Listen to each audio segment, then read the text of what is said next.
Hi friends, நாம் இப்போ பார்க்க போகிறது பாஸ்போர்ட் அப்ளை பண்ணிட்டீங்களா, அதோட ஸ்டேட்டஸ் எப்படி இருக்குது, அது இப்போ எங்கே இருக்குது, எல்லாத்தையும் பற்றி இந்த வீடியோவில் பார்ப்போம்.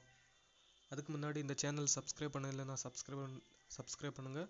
மறக்காமல் பெல் பட்டனையும் கிளிக் பண்ணுங்கள்.